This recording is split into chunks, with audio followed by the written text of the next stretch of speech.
Hi everybody, this is Sean and we are dusting off the microphone for another episode of Everyday Quality, a quality systems podcast that should hopefully help make stuff a little better, a little easier every day, because that's ultimately the goal of what we're doing with all this quality stuff.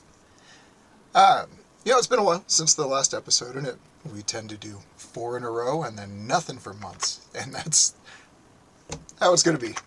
Been busy, trying to change and improve an old system and launch and change lots of stuff. You can tell this is totally scripted, but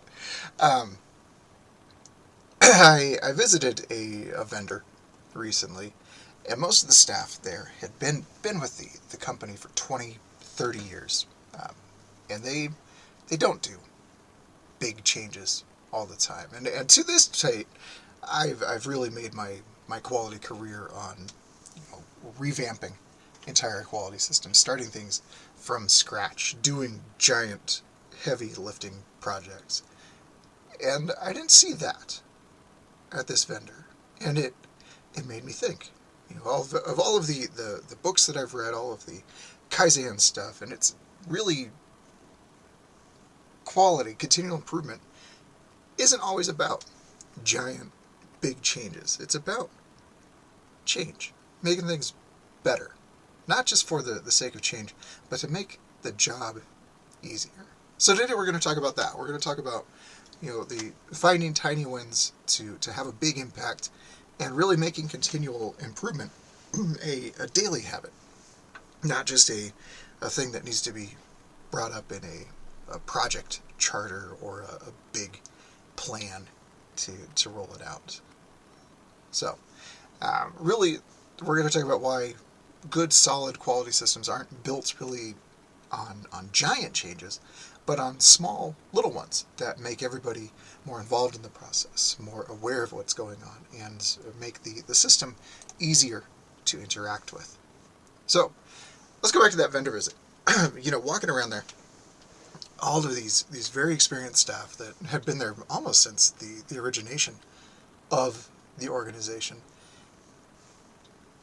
It was a different perspective than what I'm accustomed to. In most situations, quality managers right now are sticking around for a year to maybe 18 months and then moving on, because quality is not a field that really rewards sticking around, from what I have seen, at any rate. It's a field that needs those fresh ideas, that new kind of set of eyes in a place to help find out where that low-hanging fruit might actually be. It's also unforgiving and tiring and thankless and not a big showy job. So seeing a quality manager in a single role for 30 years and meeting this person was kind of neat. It was neat to see that it can be done. I don't plan on joining them in that kind of situation, but it's neat to see that it can be done. So we're sitting around this crew that had been there for a very, very long time with an old technology in a field that doesn't have a ton of change, because the customer base just expects the same thing over and over and over again, and they don't really need it to change. But they're ISO certified, so they got to improve stuff. They got to look at things and they got to say, okay, let's make that better. And not even from an ISO certification point, but from how do you make your employees happier, faster, stronger, more effective, and enjoy their work more? You got to improve things. And when I got in there, I didn't see any of this stuff that I would typically implement. There's no Obeya rooms. There's no daily management system on the floor. There's no clear indication that metrics are clearly on the wall for people to read and disseminate on their own. There's no major posters about, hey, we're doing this big change. There's no signage celebrating a giant change. What we did see was quiet change. Little adjustments to processes, little interactions between management and the operation group, asking what can be improved, what made yesterday tough, how can we make it better today. It wasn't a lot of theatrics involved in improvement. It was habit. And that habit is so difficult to build. But that is really what continual improvement is supposed to look like. You know, there's no... In my past, with big, giant improvements, it's you know, somewhere along the way, it became that improvement has to be a dramatic thing. You know, we've got new org charts, new software, new systems, new processes, new quality manuals, new ways to share information, new dashboards. It's always about new, not necessarily improved. And those are two very different things. Nothing can be new and improved. It's just a revision 2 or a new product. So, what I'm accustomed to is something big enough to have like an announcement, or you need a slide deck and an all-hands meeting to talk about. Big improvements are very tough, though. They're very rare. And really, they exhaust the crud out of a team. Because that change, if not managed well, if not explained why it's happening, if you don't have that initial buy-in, and you won't have full buy-in, you're going to have your early adopters, your laggards who eventually come on, your enthusiastic adopters who take it on eventually, and then some people will never come along. And for them, that kind of change is especially exhausting, because they just don't get it. They start to think like, well, it worked this way for so long, why can't we just keep doing it like that? I'm like, yeah, sure, it worked, but it cost 5 times as much, it took 10 times as long. Let's do it better. That's the logical side of everybody's brain says that, but a lot of people don't get that, so they get tired along the way. People driving the change, if they're getting all that resistance, they get tired. So change is just tiring. And if you gotta do it all the time with giant, big things, no wonder quality professionals leave so quickly in the jobs these days. Even in the past, you know, it's not an unheard of thing for quality people to move around a whole bunch. So, but what I want to say here is that if you're only doing big changes and you're getting that exhaustion, or to the point of exhaustion from doing all of these sort of big things, and it's a rare occurrence when you find something really big to change, if it's only big stuff, it's not going to happen that often. And if it's not happening that often, there's no way to build a habit. And if you don't build the habit, nobody cares to participate in a continual improvement environment. So real improvement, it's got to be small, it's got to be constant, it's got to be almost invisible. You know, I'm reminded of the Paul Akers 2-Second Lean book, where the goal was to just shave 2 seconds off of whatever you were doing. And that works fine in a production environment of any sort where you're tracking time. But maybe it's, you know, shaving off a little bit of the hassle. Maybe it's removing a little bit of the transport waste that we're going to deal with. What really matters is just making it so that these improvements in an ISO environment are documented, but are also something that people just see and they go, oh yeah, that makes sense. Cool, let's do it that way. If you can get that kind of improvement culture going, that is perfect. But how do we do that? Well, here's kind of what I saw at this recent vendor step. They didn't talk about a continuous improvement program. You could see their machines were older than I am. They were, they moved stuff around. They bought some new equipment, got in some new tools. Nobody seemed excited about those, though. That was really interesting. They had the young kid in the shop handling all of the really new machines, and then they had their experienced staff on the harder to work tools, items that required a lot of manual movements and setup and all of that. But what we saw were simple checklists at each thing. A lot of them, from an ISO compliance side, it was kind of a nightmare because the checklist had items that were permanently scratched out without any kind of single line strike through and good document practices. That aside, they updated the checklist. They made it easier over time to work with. You could see there was floor tape in some areas that had been removed, but you could still see the outline of where it was. And the thing that was containing or holding the tools for the job had been moved a little closer to the work center itself. You could see that there was so much dust. Honestly, it wasn't an ideal vendor visit, but you could still see that they were working to make things easier. But there was areas where dust had collected around certain objects, and they removed those objects, so you still saw the ring. Seriously, just sweep. That's really all it needs to do. But they removed some objects and made them more accessible. And that was awesome. That's all that you got to do. Empower the team to make those kind of changes. You should have a system set up to note that, especially if like your work center setup is a standardized process. At this vendor, probably not, because it was just one or two people that used it. But having a means to communicate to document control to update something is essential in that ISO environment. But even more important is that improvement step.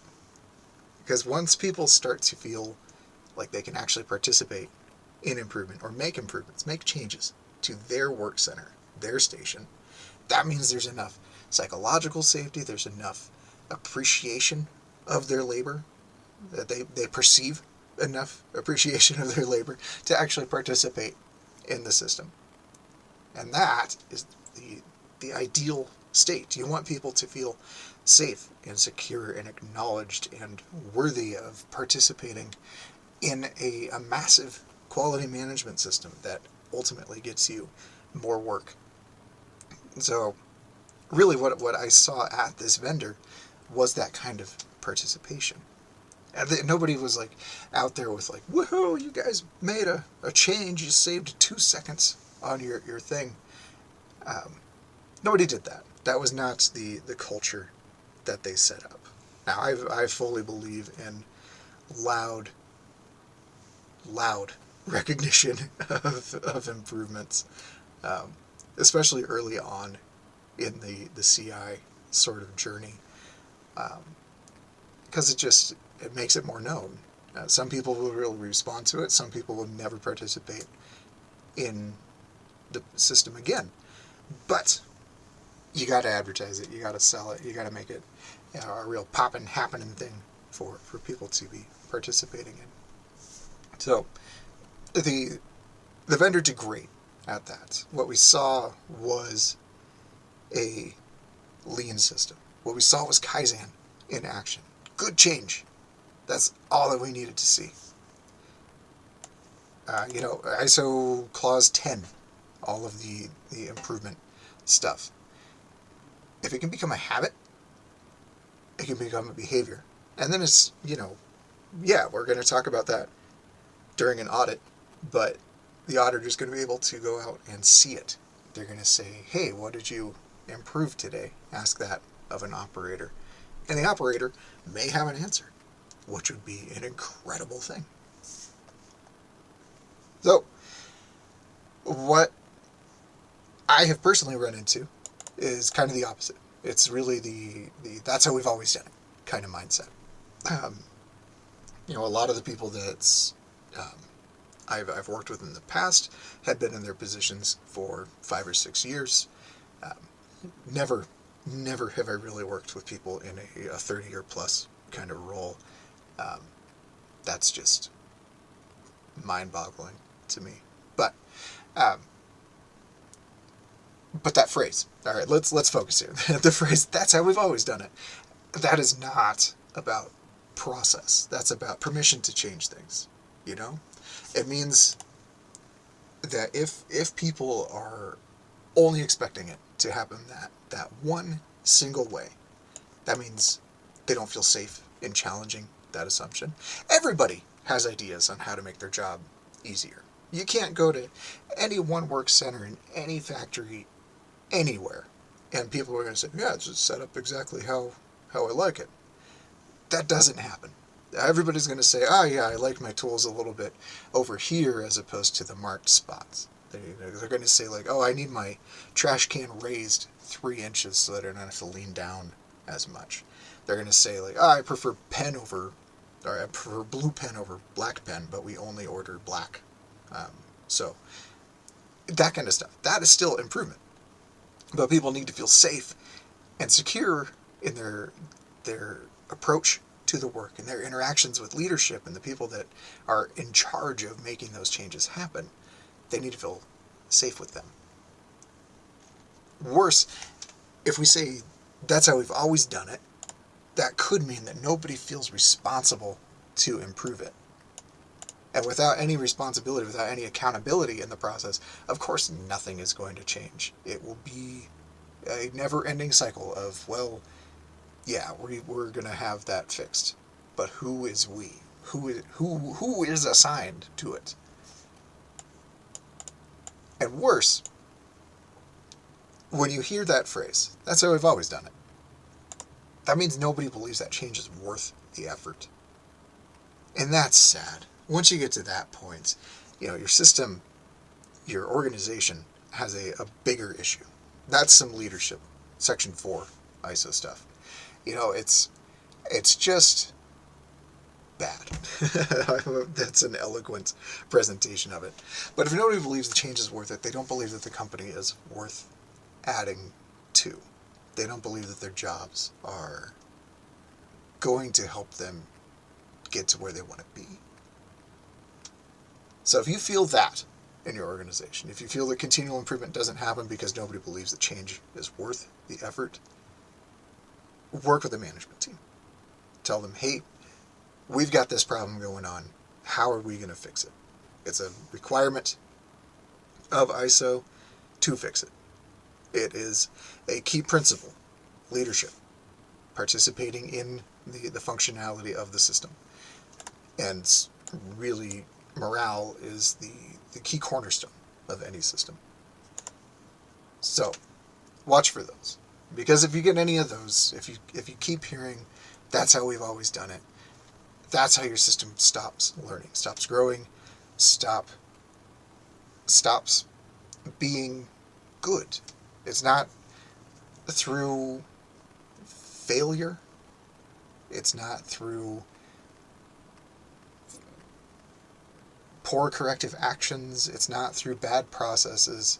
It is apathy that kills your system. So, how do we avoid all that? How do we get to that point where we're like that little vendor that I went and saw, where they're just making changes? We're updating, we're improving every day. Well, we got to make it so that we make improvement something that people do, not something that our teammates are told to do. So first, problems need to feel normal. There's that classic case study of the nurse team that's reported way more problems than any other team, but they had better results. They had better growth. They showed better patient interactions than any other group, but they had more problems, right? Again, that's because they felt safe. They saw those problems as opportunities to get better. So if you can get to the point where your culture is saying like, yes, your problems need to be treated like opportunities, and that is how we are going to grow and get better. Finding a problem is a good thing. I'm going to make that a big old poster for my office. I was just going to say, finding a problem is a good thing.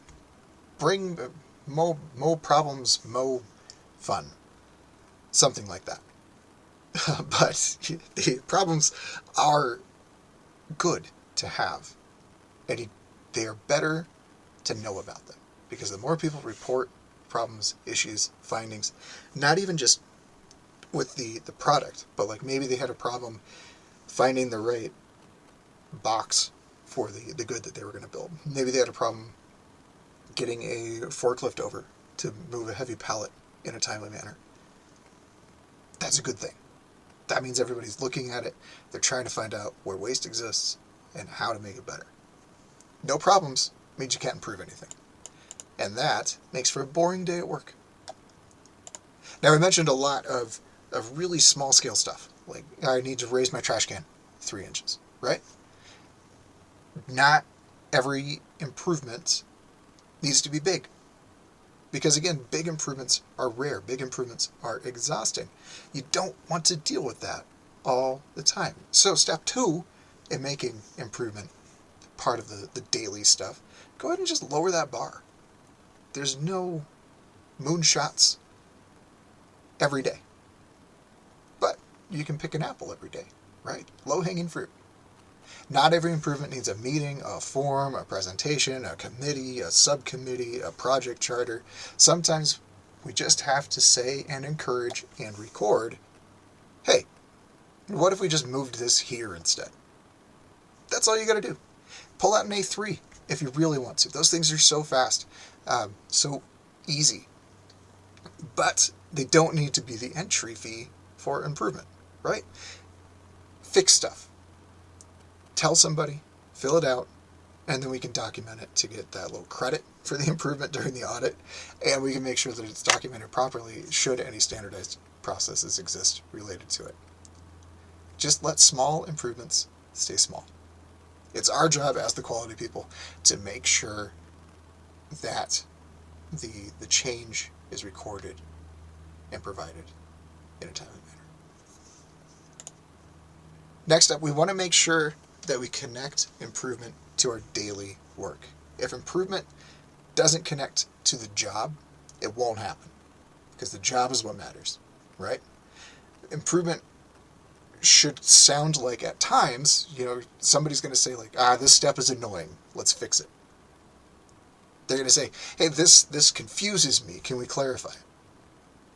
They're going to say, oh my gosh, this step takes 5 minutes too long, let's simplify it. Those are the key terms. We want to see that people are looking to resolve the issue. Fix it, clarify it, simplify it. Whatever the action word is, so long as there's action, there is improvement. We want to act on that fast. Now, if you are in a leadership or a management role, again, 2 different things. Managers manage, leaders lead. We'll do that in a later episode. If you are in those positions of decision-making, of some relative power, then you are the ones that are going to have to make sure that fix, that clarification, that simplification happens. You'll be allowed to miss 1, maybe 2, but if you keep missing them, the people will stop telling you about it. And the second that you lose the floor, the staff, the people that are doing the work and bringing these ideas to you, the second that you lose them, you don't get them back. Be really careful with the trust that they put in you to make sure that this stuff is addressed.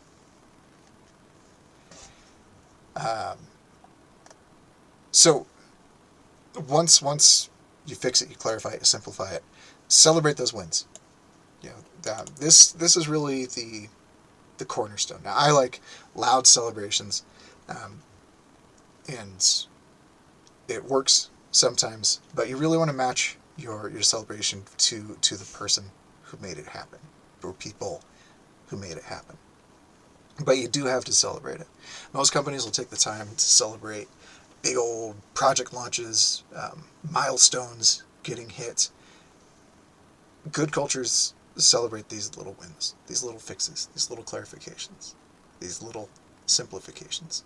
They celebrate everyday problem solving. They figure out who's submitting these ideas for continual improvement, and they'll recognize those people in some little way.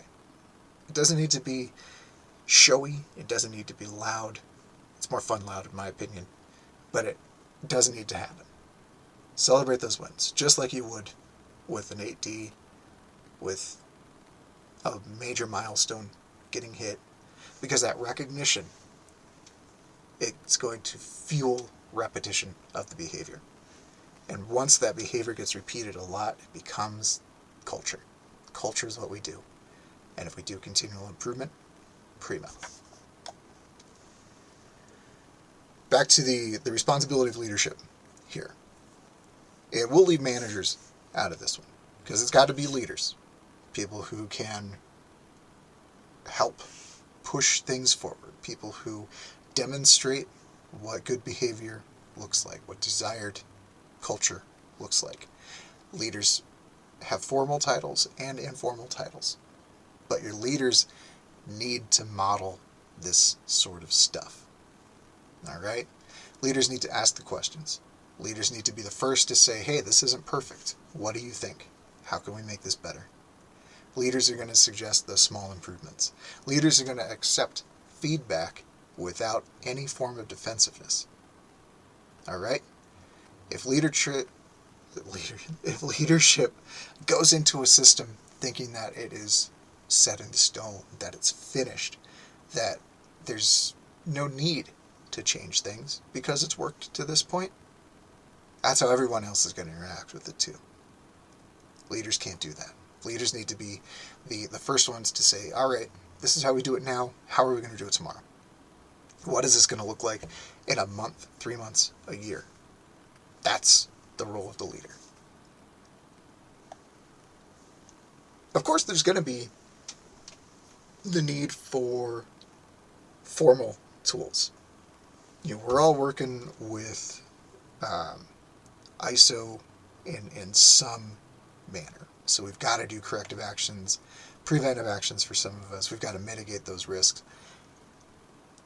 But A3s, preventive actions, doing formal risk register stuff, those don't need to happen for everyday things. Those amplify what we're trying to do here. So use those when the complexity is high, the risk is astonishing, or even just a little bit above whatever your system says is the desired risk level. And definitely document when the learning needs to be captured. Now, we do not want to confuse the tool with the behavior, though. The behavior is we make things better. We continually improve our system. The tools prove it. So those A3s are going to be great for when your problems are just way too big or costly, or customers yelling at you. That is when the more formal tools need to come in. To tell the front line that they need to do a full problem-solving exercise to raise their trash can 3 inches, that kills continual improvement culture. Again, if it's a standardized setup, have somebody go out and document that change, but that is not the responsibility of the person suggesting the change to make that happen. We want continual improvement. We want standard work. We need to find that balance.